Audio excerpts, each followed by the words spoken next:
Boom. So yeah, thanks everyone for joining us. Got a couple of nice tools to share with you this evening. If this is your first time to Coachology, welcome. If you've been to our webinars before, welcome back. As always, I'll be recording the session. So if you miss it or you want to share it with a friend, you'll get the link and the details to access that later on this evening. So without further ado, guys, let's jump on in.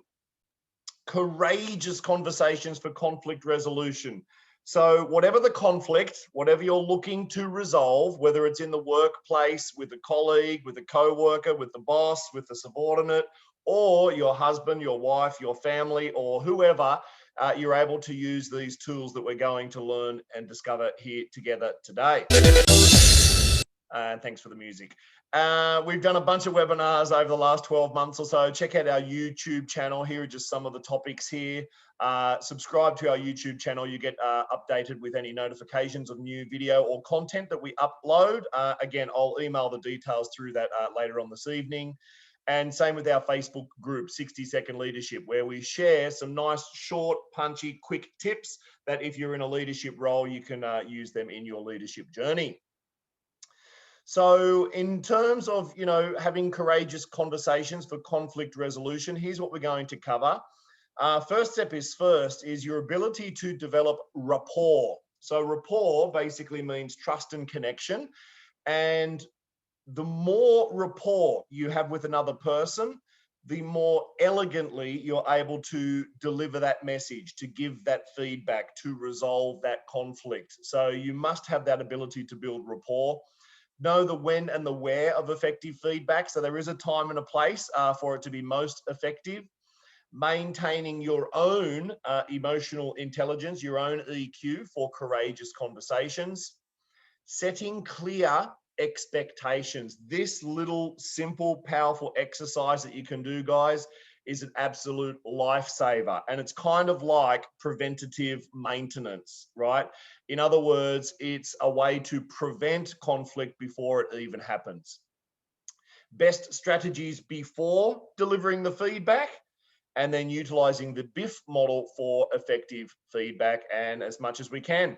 As always, guys, through the webinar today, if you have any questions, pop them into the chat box. And I'll be asking some questions too. I want to learn from you. We want to learn from each other.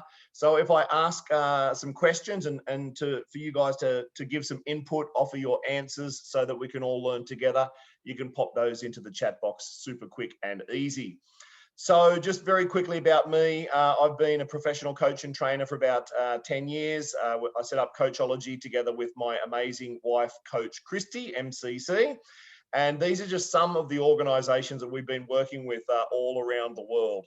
So, what I share in these little 1-hour webinars that we do, these are the same tools and the techniques that I'm sharing with these organizations that are, willing to pay $1,000 an hour for these professional coaching and training services. It's just something we want to, contribute to our community to help you on your leadership journey, on your coaching journey, on your personal and professional development journey. So please rest assured what you're learning here tonight, it truly is world class. So again, let's take a look at this concept called rapport, not report, right? It's not a spreadsheet report or an Excel report.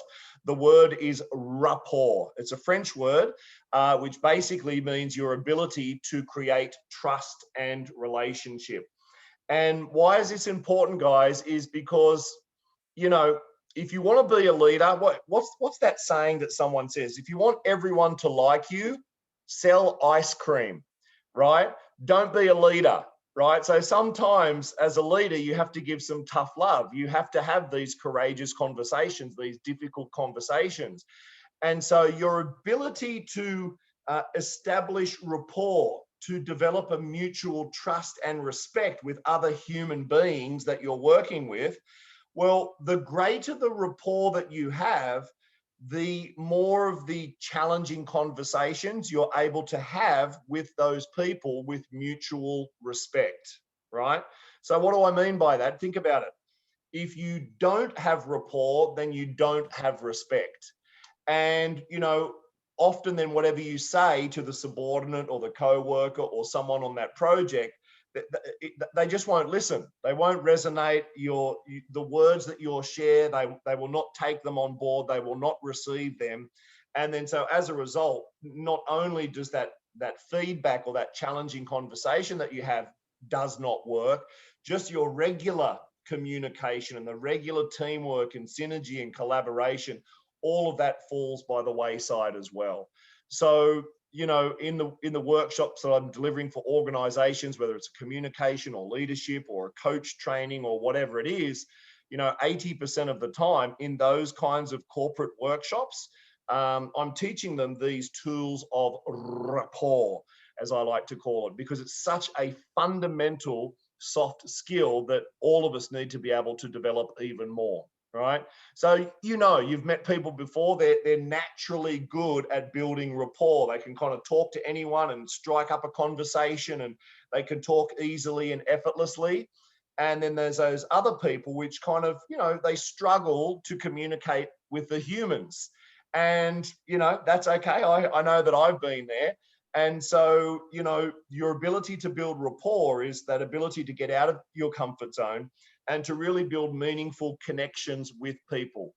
And so in the context of your working environment, the more rapport you have, the more you can influence the people that you're working with.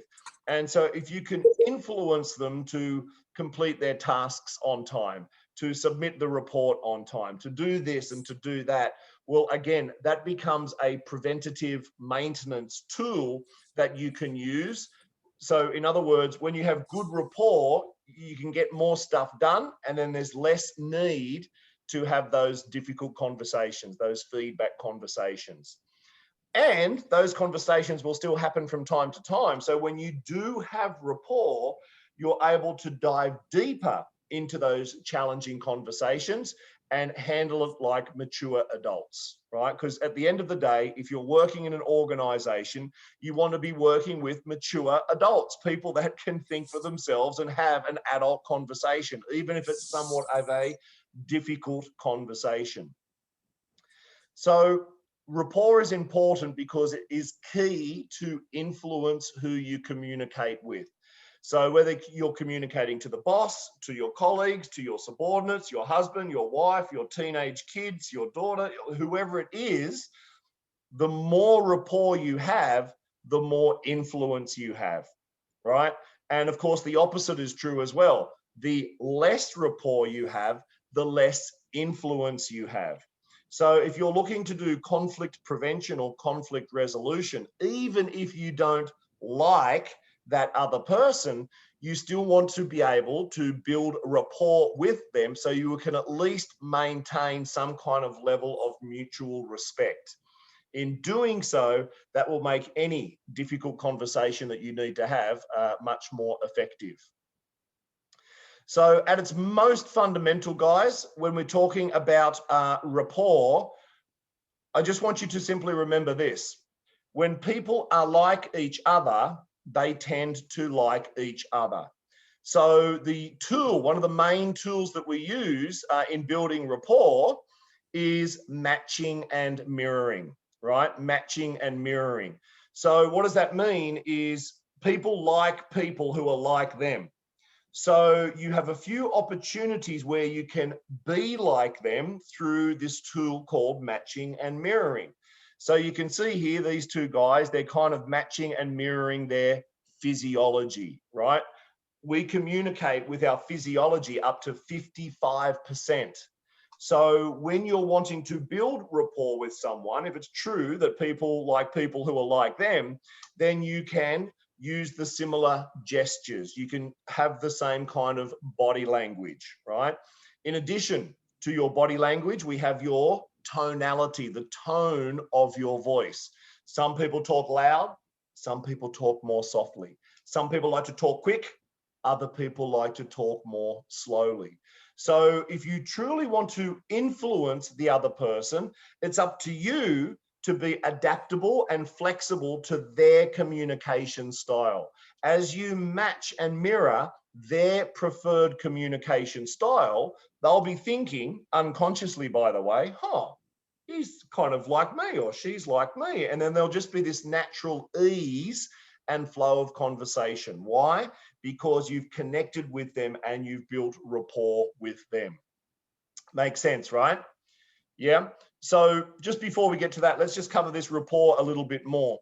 Other areas where you can build rapport very, very quickly, guys, especially when meeting someone for the first time, when you're, for example, maybe you're at a networking event, maybe you're at a business luncheon, you've entered a room and you don't know anyone in the room.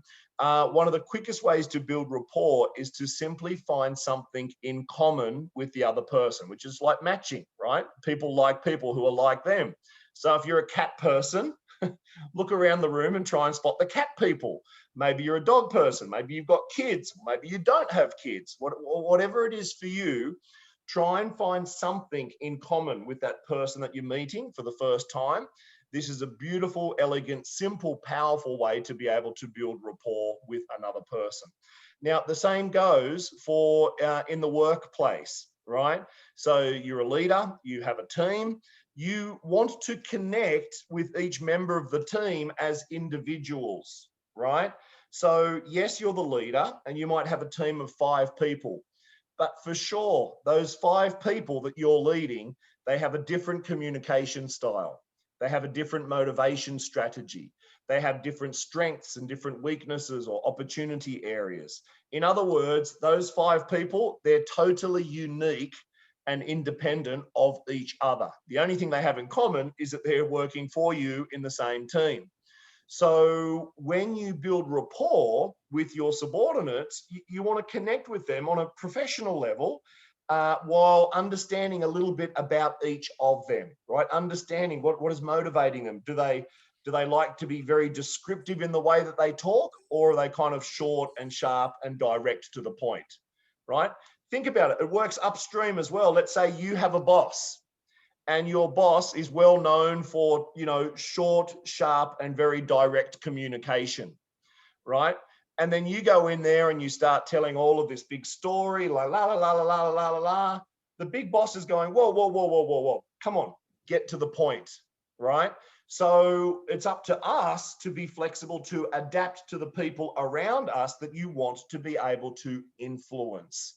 Yeah, and so this is true whether it is inside of your team, whether it's your boss, or if it's in another department. So whatever you do first, guys, practice your matching and mirroring, do a little bit of research, read up more on rapport, because it's one of the most effective tools to enable or facilitate courageous conversations. So when and where for effective feedback. And I'd like you to put your answers in the chat box here too, guys, if you have any ideas on this.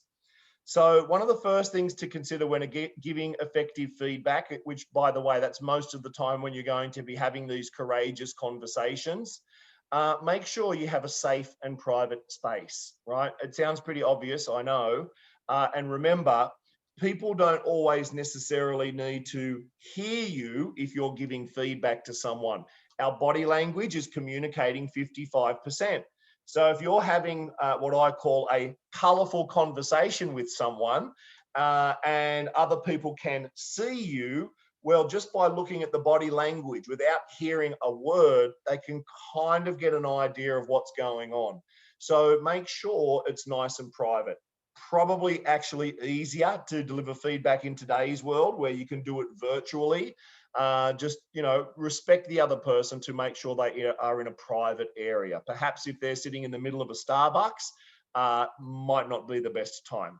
And then safe as well. You got to take care of your own safety, right? So, if that person is prone to violence, then it might be in your best interest to deliver those difficult messages in a more public setting, right? So do what is safe and as private as you can for you and the receiver. When you are emotionally stable, so let me clarify what this means, is most feedback is a bit of a train wreck because when we deliver the feedback, to the recipient, especially if it's in the context of your subordinate or a co-worker or someone on the project, oftentimes we deliver that feedback in an emotional state of being angry or frustrated or disappointed. So in other words, we have an elevated emotional state. It's not quite stable. Now, guarantee, guys, that the majority of the time that feedback ends as a train wreck. Because you're angry and frustrated, the other person, they're not willing to receive, right? They're going to be very defensive. They're going to be very closed, and they're going to be like, la, la, la, la, la, it's not for me. So what do I mean by stable? It means I want you to be in control of your emotions, right? Especially as the feedback is beginning. Because if you go in starting delivering that message with anger, frustration, or disappointment, the other person will shut down and it won't be very effective, right?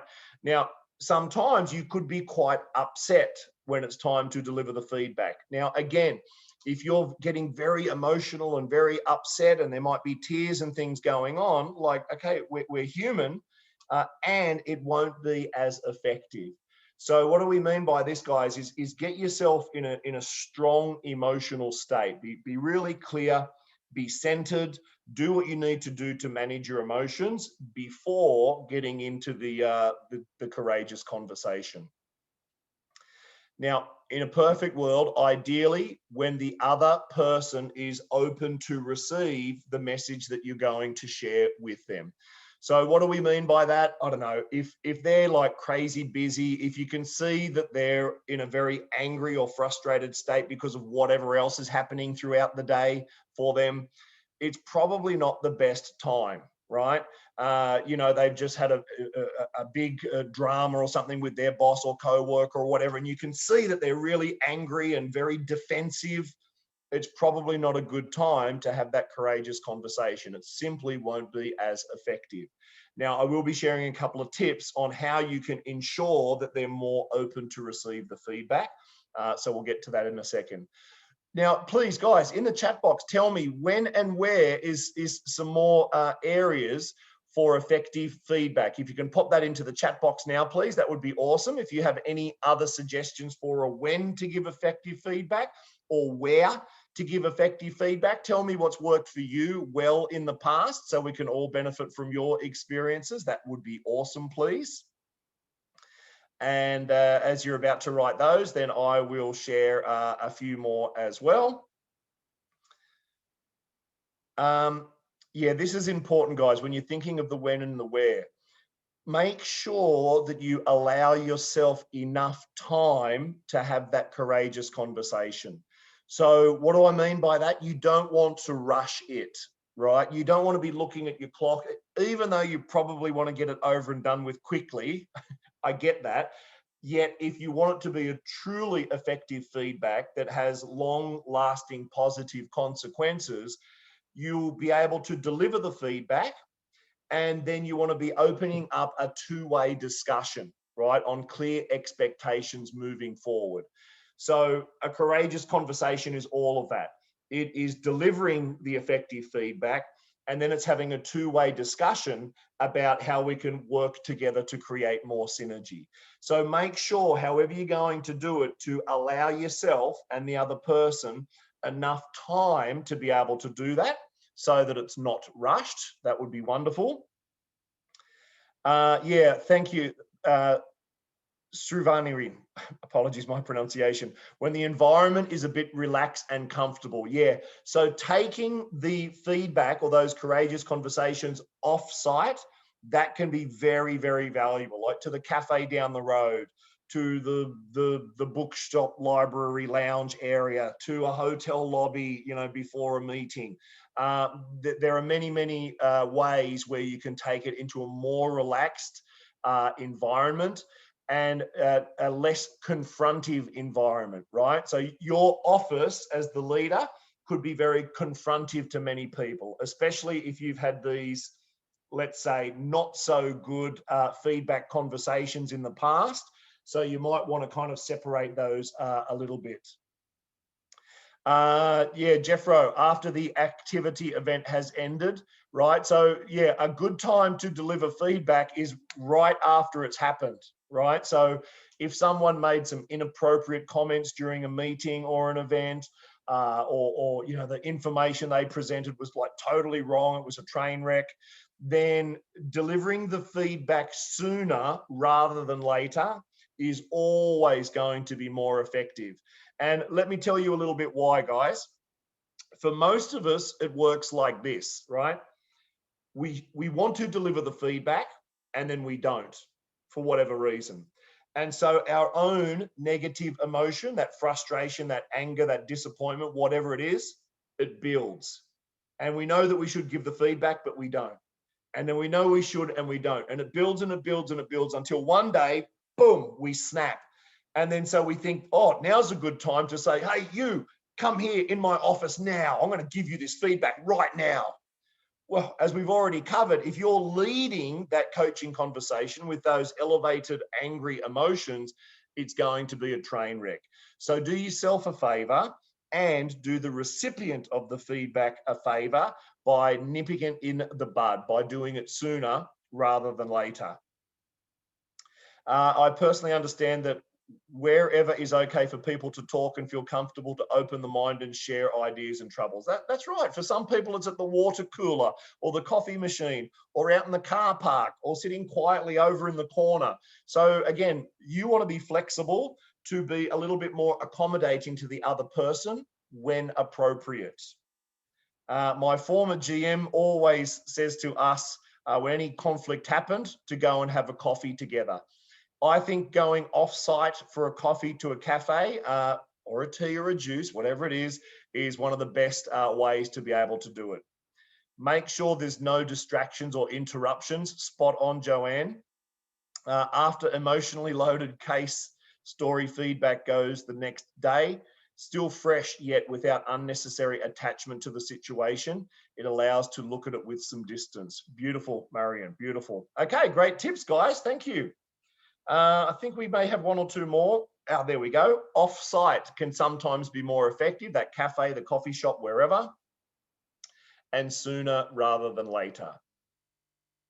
Now, some people in some organizations, I'm working with quite a few organizations at the moment that really want to encourage open and direct conversations. So one strategy to do that is to simply schedule them, right? And call it whatever you want. Call it a feedback session, call it a growth session, call it a direct communication, call it a coaching conversation, call it a help me identify the shadow, the things that I don't know conversation. However you want to label it, schedule it on a semi-regular basis, right? Whether it's every second week or once a month.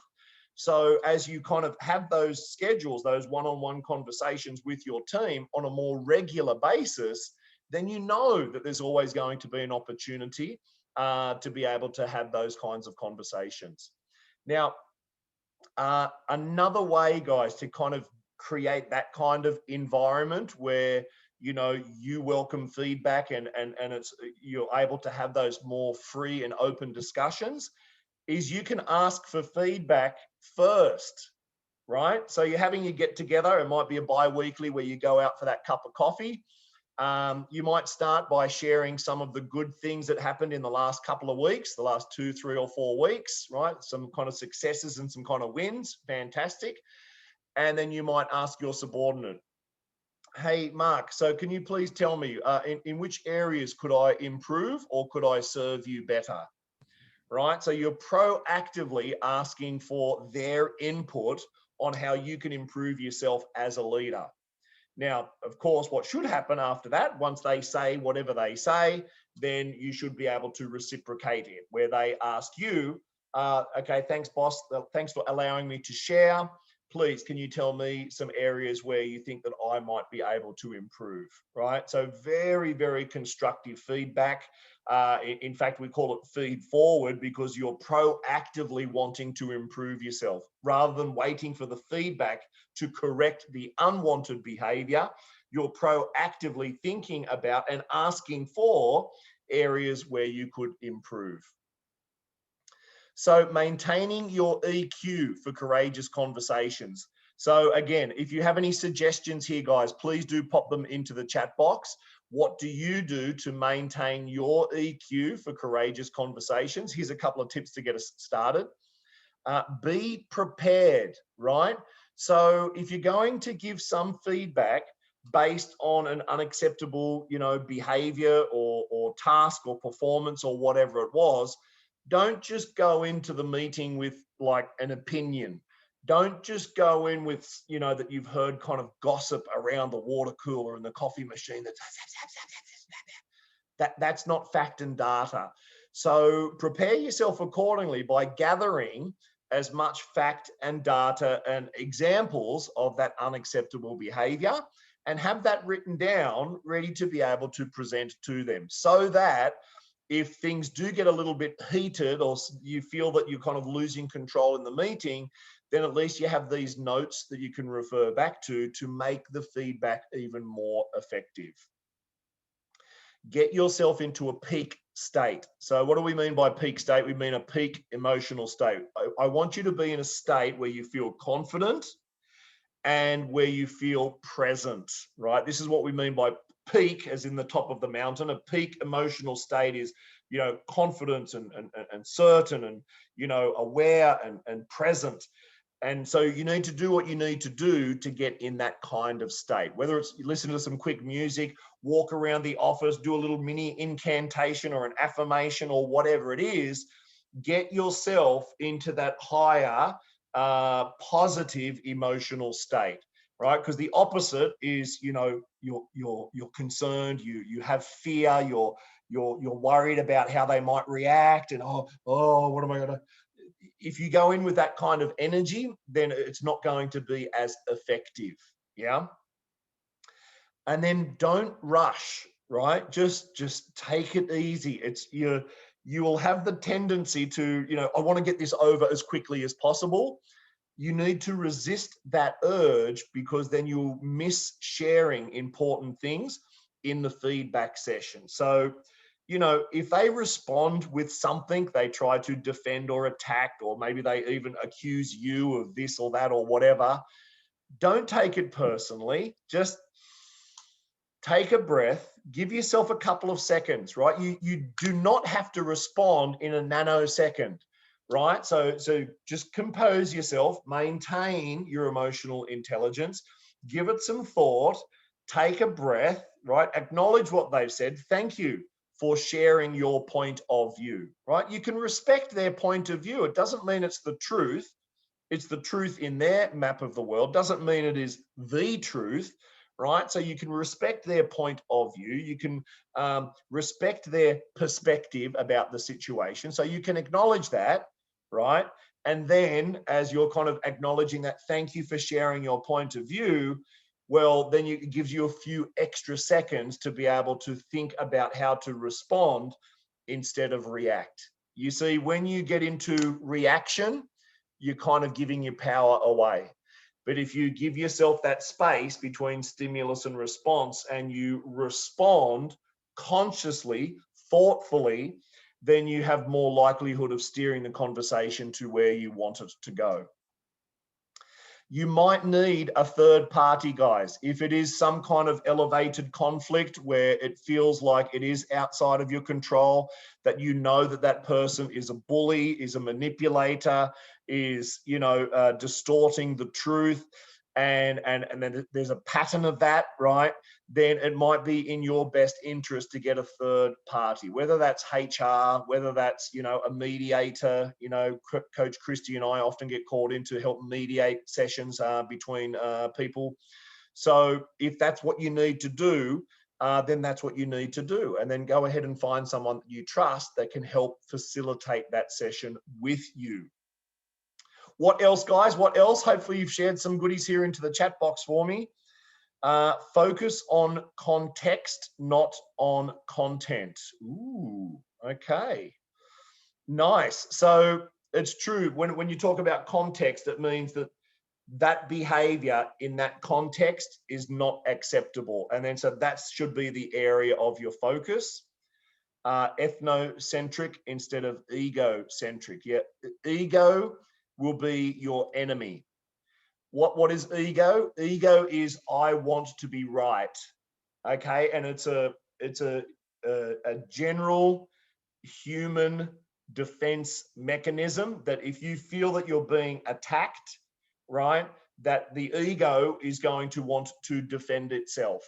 So again, if you want your courageous conversations to be more effective, you need to do your best to check your ego outside of the door, because sometimes people, they will deliberately try to push your buttons, right? They'll deliberately try to get a rise out of you, to try and, get you to react, to get you to get angry, to get you to say something unintelligent in that moment. So remember, whatever they say, it's their stuff, right? It's their drama. If they're getting angry, if they're throwing the coffee cup around the room, it doesn't say anything about you. It says more about their lack of emotional control than anything else. So whatever you need to do to continue to maintain your calm, pull yourself together. Don't go overboard and maintain a positive environment. And don't talk shit. Thank you, Tom. I love it. Exactly. You don't need to go overboard, right? And I'm going to share with you this process that can really take these feedback sessions and really compact it down to keep them nice and short and sharp, right? You don't want to be dragging up the past or some little personality trait about them that annoys you. Keep the feedback based on that context of that feedback. Don't layer in all of the horrible things that they've done for the last 20 years. That's not going to be effective feedback. Clearly, they're going to get into defense or attack mode. Recall the purpose of the conversation, helpful or harmful to self and others, right? So I really love that, Jeffro. Thank you. So a great way to start a feedback conversation is you say, thank you, John. Thank you for joining me today. Listen, the purpose of this conversation is ... right? To create more alignment, to create greater synergy, to have a direct conversation with you. So however you want to word it, I'll leave you guys to decide how you want to structure it the best. And by setting a purpose or an intention for the conversation, it can keep the conversation moving towards that final destination. And if it starts going off track, this way, that way, like way, way, way off track, you can just call a quick timeout and say, okay, well, hang on a second.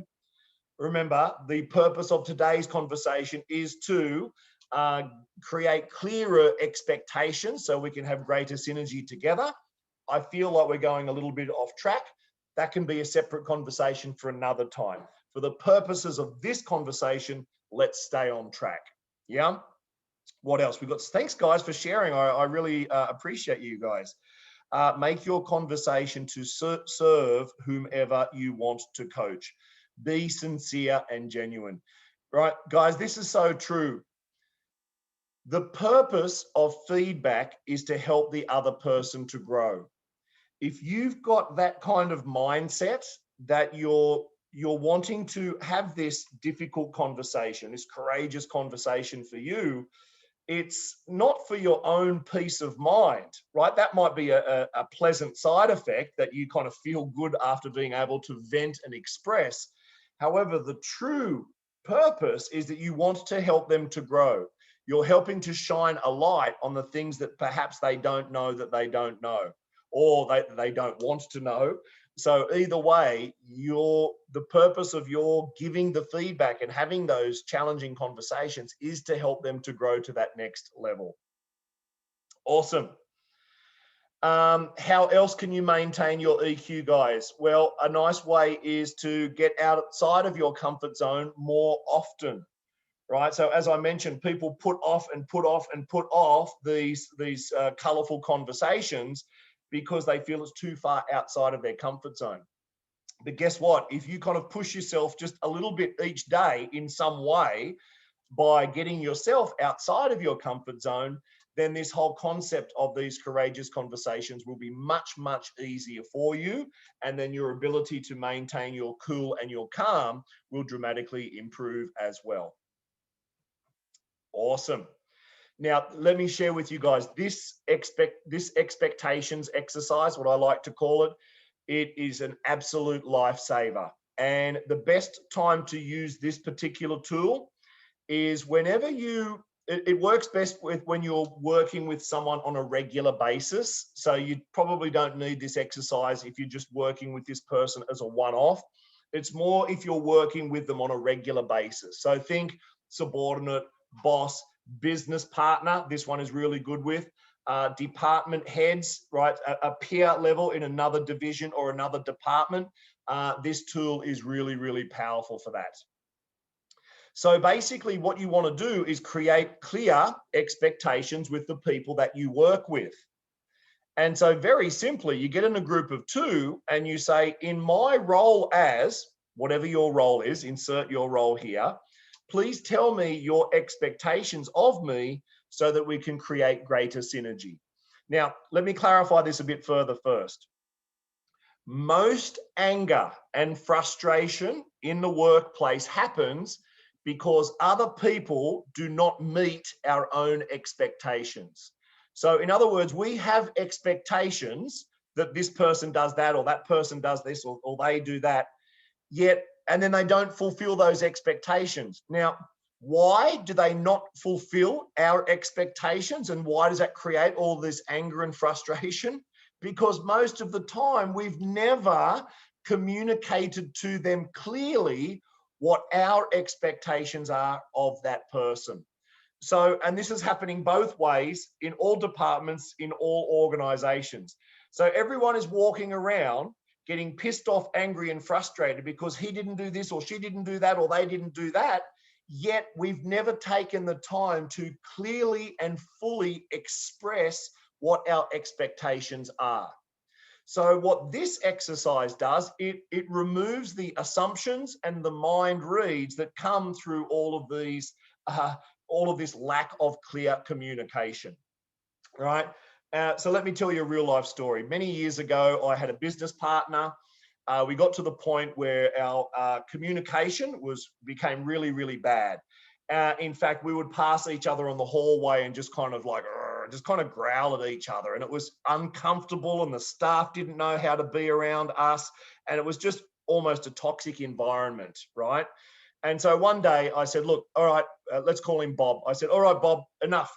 Let's go. And so we went outside the office. We went to a cafe. We sat down and we got a coffee. And I said, okay, you go first. I said, please tell me your expectations of me so we can create greater synergy. And then he said what he said, and he said this one, and he said that one, and he said that one. Now, of course, half of the stuff that came out of his mouth was total rubbish. And I resisted the urge to start a colorful conversation. I just sat there, I listened, and I wrote down everything that he said. And I said, anything else? Anything else? Now, on the inside, I kind of wanted to jump up and punch him in the face, but I'm working on being a mature adult. Anything else? Anything else? Anything else? And then after, 10 or 15 minutes, remember, this had been building up for 3 to 6 months. So I don't want you to wait until it gets to that point where you're ready to boxing them. And then he goes, nope, that's it. I said, okay. And then I waited, right? I waited for him to ask me. And he says, oh yeah, Luke, what are your expectations of me so we can create greater synergy? And I said, oh, I'm so glad you asked. Thank you. And then I rattled off my list of all of my things. Now, as I started to go for it, he started to interrupt me. Oh, that's not true. And I said, do you notice a moment ago as you shared your list, I did not interrupt at all. I said, please give me the same respect. And he was like, okay. So then I kept going, and then he kept writing, and then I kept going, and he kept writing. And then at the end of that, I went, Now, while both sides of our expectations, a lot of them were not realistic, but you know what? It gave us the opportunity to vent. It gave us the opportunity to release that anger and frustration in a respectful way where the other person was heard, was listened to, and then vice versa, right? So then we kind of began our negotiation, right? And, you know, we did have rapport back then, even though we weren't quite seeing eye to eye. You know, I said, okay, this first one here, I can agree to that. We put a tick next to it. I said, look, this one here, Bob, I said, impossible, impossible, cannot do it, won't do it. And he was like, what? Okay. So we put a line through that one. So I went through my list and I trimmed it down from, remember, he gave me a list of expectations like this. I trimmed it down to that. He did the same with his list. He took it from this. We trimmed it down to that. And then basically we came up with a very short and sharp list of about 6 items on each of our lists. Then we clarified and verified. So if I understand correctly, your expectations of me are A, B, C, D, E, F. Is that correct? And he said, uh-huh. And then he repeated to me, so if I understand correctly, Luke, your expectations of me are A, B, C, D, E, F. Is that correct? And I went, yes. And then we shook hands. I think we even stood up and hugged in the middle of this cafe. Overall, guys, the conversation took about 1 to 1.5 hours. Now, remember, it had built up, though, over 3 to 6 months. Yeah. So when you get good at this, and I do this with workshops, when I'm delivering a training with high C-level suite teams who are ready to killing each other, I do this exercise in about 15 to 20 minutes. Yeah. And you do it in a group of 2, and then they quickly share their list. Then they go to another group of 2, and then another group of 2. So the person has a very, very clear list, what all of their peers, right, people at the same level of them, what their expectations are of each other. It's one of the most powerful tools that I love to be able to do when I'm working with senior management teams. So you write them down, guys, and you say thank you, right? Then you have a mature conversation about what is actually practical, what is doable, what cannot be done, and then so on. And then guess what? It creates greater clarity. There is no more cloud. There is no more assumptions. There is no more mind reading. So now you're on the same page. You've created alignment and you've created synergy moving forward. Does this make sense, guys? Yes or yes? Awesome. Good. So thank you. Right. So why is feedback important, guys? Well, it brings background conversations to the foreground. So, you know, a lot of those background conversations, you know, the kind of the side talk or the gossip, like, oh my God, he never delivers on time, or, oh, she's always so emotional, or, oh, these are kind of conversations that we're having in the background without that person even being aware that there's potentially a problem with. And so the way we need to understand it, guys, from a mindset perspective, is that feedback is a gift, right? Feedback is a gift. And it's up to you, if you want to grow your role as a leader, to be able to give that feedback, to shine the spotlight on the things that that person does not know that they do not know, to bring it to their awareness, right? So that you can help them to grow. And so that's really what I want you to, how I want you to think of feedback is a gift. It's bringing the unknown into the known, the unconscious to the conscious. And the way you do that with more efficiency and more effectiveness, the more your team is going to grow to the next level. Now, I'm going to ask you a question, and I want you to put the answer in the chat box, please. Be honest with yourselves here. It's just us. We're just friends. On a scale of 1 to 10, 1 means not very good, 10 means totally awesome. How good are you at receiving feedback? So go ahead and type your answer into the chat box, please. A scale of 1 to 10. A 1 means no. 10 means give me more. I eat feedback for breakfast. Right? This is not a comparison, by the way. This is just something for your own self-awareness. All right. So what do we got here? We got 5s, we've got 7s, we've got 8s, we've got 4s. Excellent.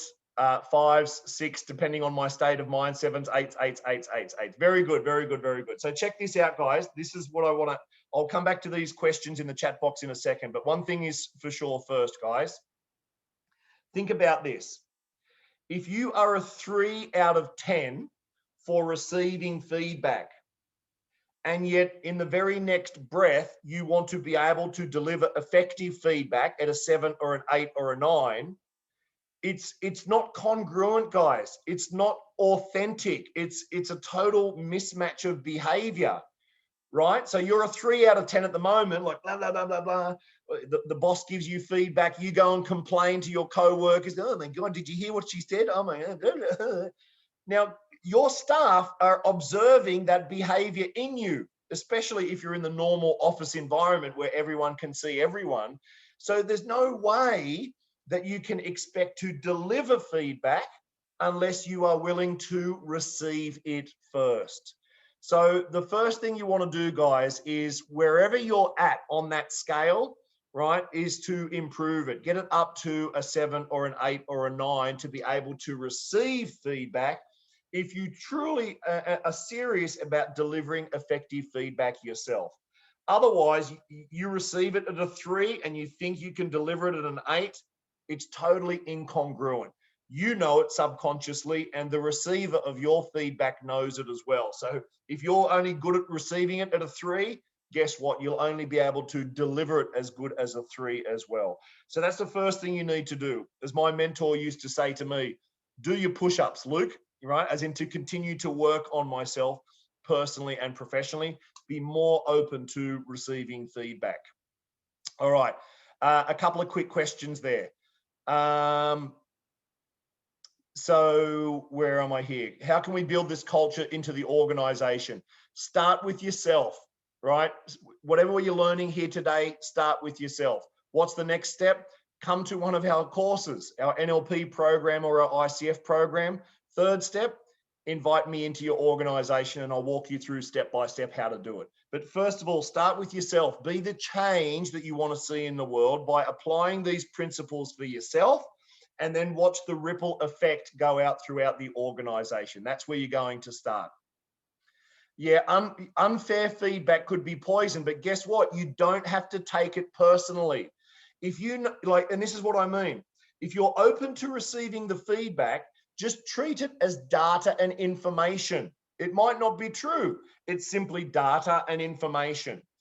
You can say thank you to whoever gave you the feedback, and then you can decide, you know what?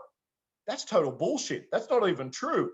I don't accept. And you just let it float off your back like water off a duck's back. Now, if you want to take it to the next level, you can ask yourself, I wonder if that feedback is true for me, right? Because you might violently reject it at first. And if you want to develop your consciousness, that feedback can be a gift to you if you're open to receive it. So you don't need to decide in a nanosecond. You can say, thank you very much. And then you can sit on it for a couple of hours. You can sit on it for a day. You can sleep on it. And then if you feel that it's really not fair or it's not true for you, then you can decide either to let it go or to confront that person and have a courageous conversation with you. The choice is yours, guys. When you're receiving the feedback, though, don't take it personally. Maybe they are a douchebag. Maybe they don't know reality, right? So you don't have to take that. That's their stuff. That's their drama. Yeah. So I hope that helps there. Very helpful for performance appraisals too. Yeah, new hires and performance appraisals, guys. This is exactly this expectations exercise. People don't do it. And then people wonder why we're walking around pissed off and angry, because no one is meeting anyone's expectations. And thank you. Awesome. What if we know the character of the person? Example, they love to complain. How should we keep taking those negative feedback from someone like this? Okay, great question, Annie. It's like this. When you get to a spot of non-reaction, right? In other words, you just don't react. That person who loves people who fight back and complain, and they love those colorful conversations, if you don't react in that way, they'll just find someone else. They'll just find another target so they can get their fix, right, for those angry conversations. So when you get to the point of non-reaction and just say, thank you, I appreciate your point of view. and you don't fight back, they'll be like, what's going on here? It doesn't work with you anymore. Oh, let me find someone else. Let me find someone else whose buttons I can push, right? So practice with that a little bit. Okay, the reason why we want to get outside of our comfort zone is as you continue to take a step outside of your comfort zone, you're becoming more consciously aware of the things that you don't know that you don't know.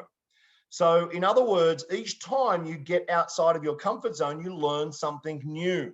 And when you learn something new, that new tool or strategy or technique or communication or whatever it is, that's going to help you to evolve consciously to the next level. So as you continue consciously to grow and take a step outside of your comfort zone, then you're going to have more tools and resources and skills and strategies to be able to deal with the uncertainty, to give you more resilience, to be able to deal with those colorful conversations in the future. Yeah. You can also take a look at some of our other webinars for answers on that as well. Okay, so before the feedback, we covered this, right? Safe and private space. Be sure you are open to receive the feedback, right? So if you're at a 3 or a 4, keep working on getting up to a 7 or an 8 or a 9. And then this one here, guys, very important. Ask permission first, right? What do I mean by that? You're about to have what you think might be a colorful conversation, or you need to deliver feedback to someone. You simply say to them, permission to speak directly, or I have something on my mind. Is it okay to share openly? Or would it be okay if I share some direct feedback with you? Or do you have a few minutes for a straight talk? Now, the beauty of this here, guys, is that 99% of the time, when you ask permission first, 99% of the time, the other person says, yeah, sure, what's on your mind? So now psychologically, they are more open to receive whatever you are about to deliver. Now, guys, it doesn't matter who it is. Maybe you're the boss and they're the subordinate. Maybe they've done something really, really wrong and you don't have to ask them permission because you're the boss. Trust me, if you do this little trick, this little hack, this technique, their mind is going to be more open to receive the message that you're about to give them. So what does that mean? Well, it means that your feedback is going to be more effective. It means the point that you're trying to share will actually be received by the other person, right? And by the way, when you ask permission and they say yes, you can pretty much say anything you want, right? And if they try to interrupt you, you can say, whoa, hang on a second.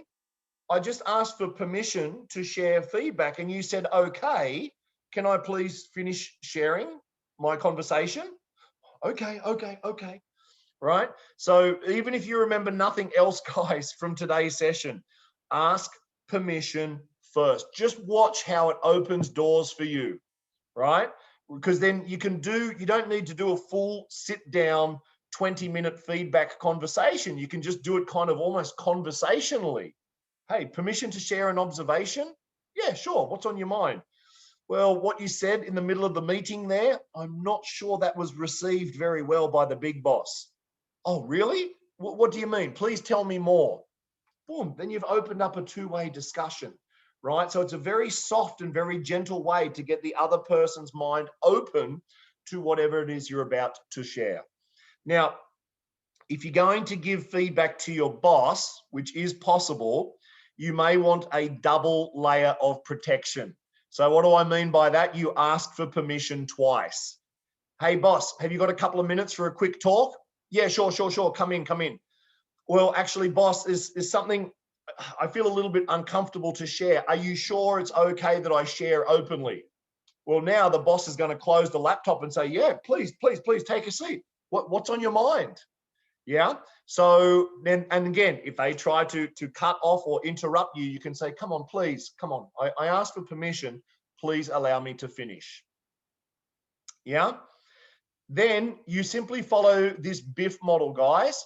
You follow this BIF model where B is behavior. So what is it that they are doing that's causing the problem? Present facts in order to reduce the risk of conflict, and be specific about the behavior that you are seeing or experiencing from them.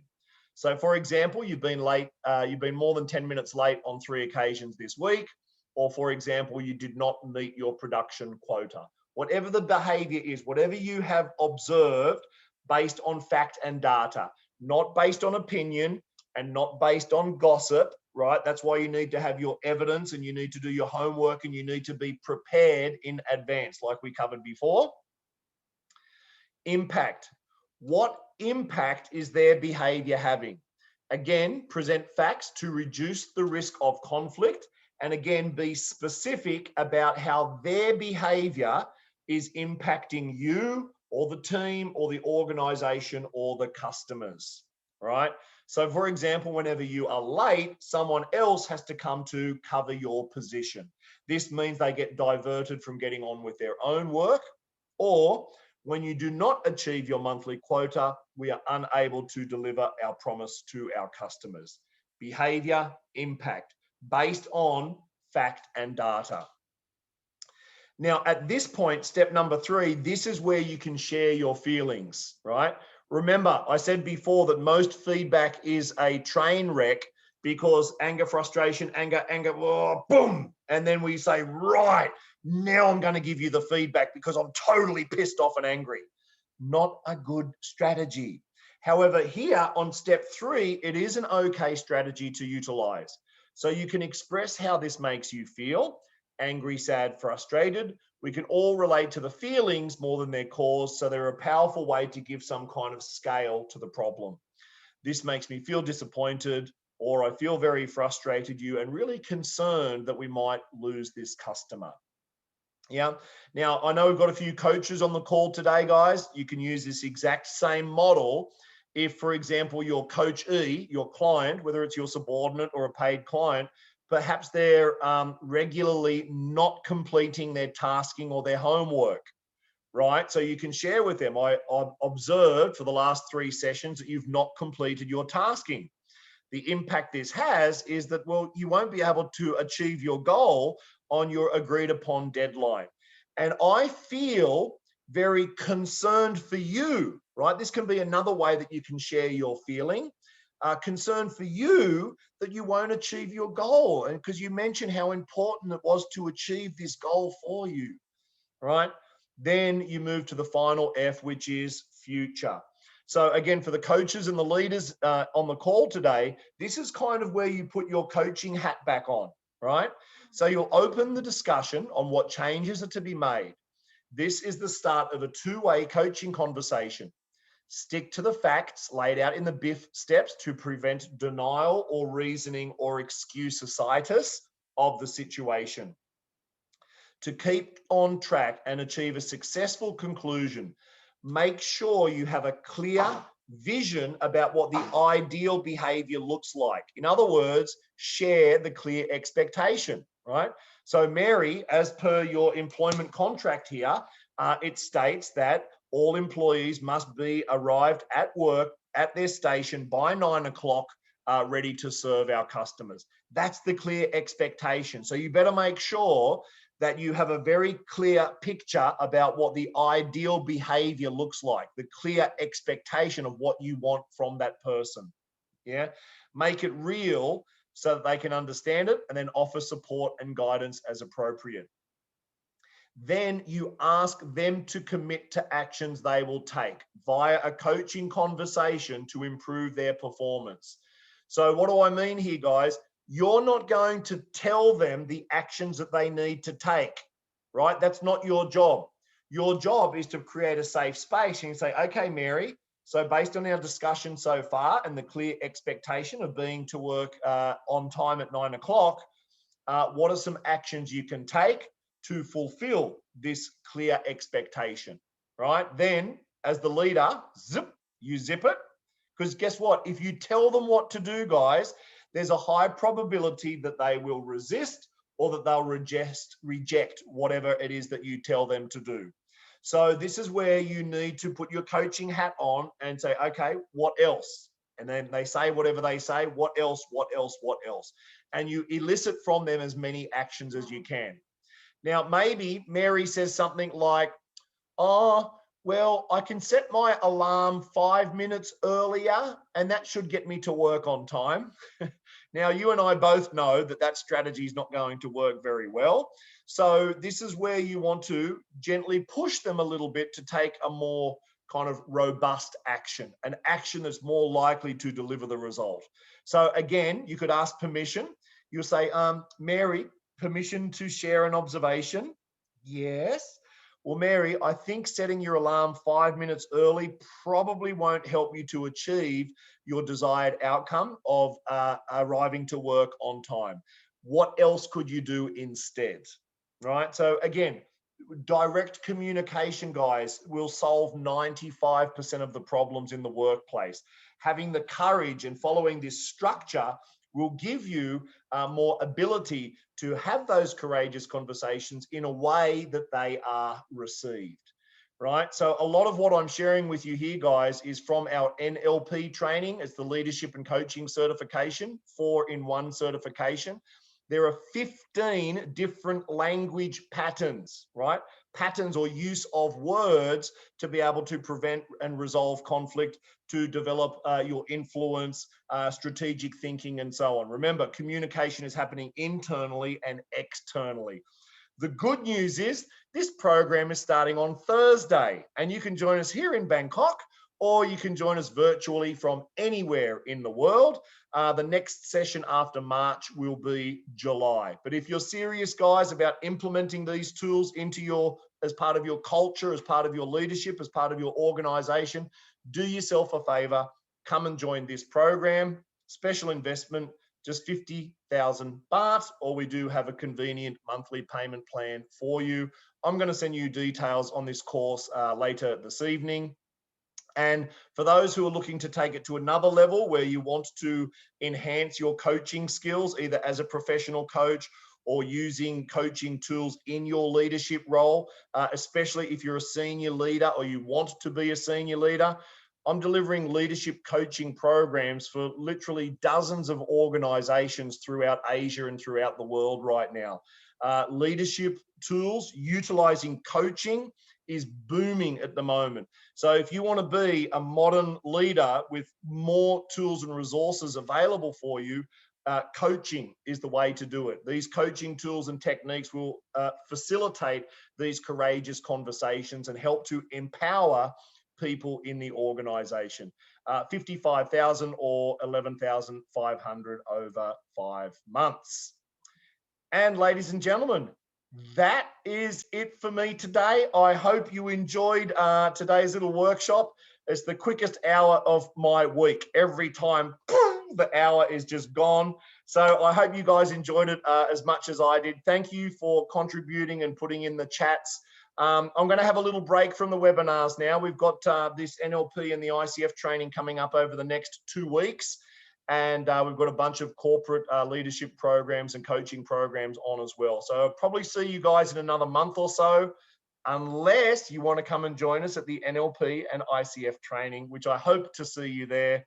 Until then, guys, take care, stay awesome, stay safe, and enjoy. Practice what you learned today, and good luck. Bye for now. Ciao, ciao. Thanks, Joanne. Thanks, Marissa. Nice to see some familiar faces. Annie, Sadek. Awesome, Ciao. guys. Marion. Thanks, Tom. Cheers, Thanks, guys. Luke. See you again very, very soon. Ciao for now. Ciao.